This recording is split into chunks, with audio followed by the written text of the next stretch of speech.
Magandang umaga mga katiits. Bago ang lahat, shout out muna sa mga master decoder niyan, Chris Sniper, Black Phantom, Surigao-san at Yusuf Limato. Magandang umaga sa inyong mga master. Nandito ako ngayon sa Medina, Misor area. Kapon doon ako salay. Dito mga katiits, ang bench marker nito is triangulation. Nandun si babaw.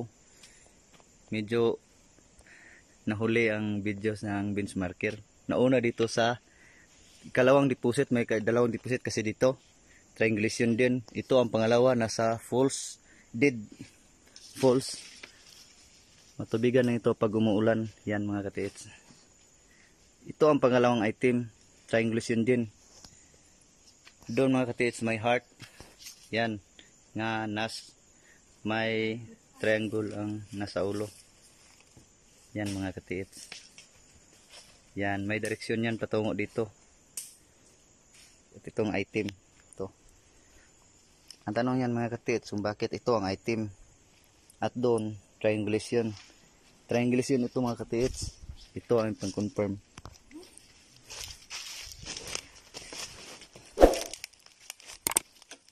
Ito mga katiits, pyramid to.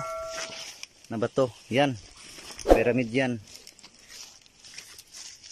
May direksyon yan, patungo item. Yan, pyramid. Ganito itong pagka-pyramid mga katiits. Ganyan. May direksyon din ito mga katiits, papunta sa ikalawang marker. Doon, na tabunan ng puno. Punta natin.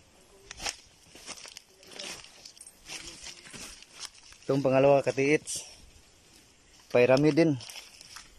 Katulad din sa kabila na marker. Yan. Katulad din doon, may direksyon din. Yan, yun direksyon. At ito, direksyon yun sa kabila niya. Coordinate marker sa pyramid din. Yan, katulad. Magkatulad talaga sila. Ito ang pangalawa. At ito naman ang pangatlo. Ito yung direksyon niya. Coordinate marker sa pangatlong pyramid. Yan, pyramid din. Ito, katulad talaga silang tatlo mga katiits. Pyramid to. At ito ang digging spot kasi triangle lang ang marker doon.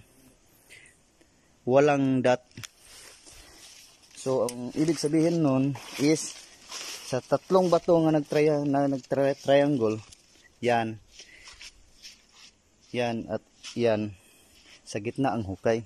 At ito ngayon, malaking bato na sa gitna.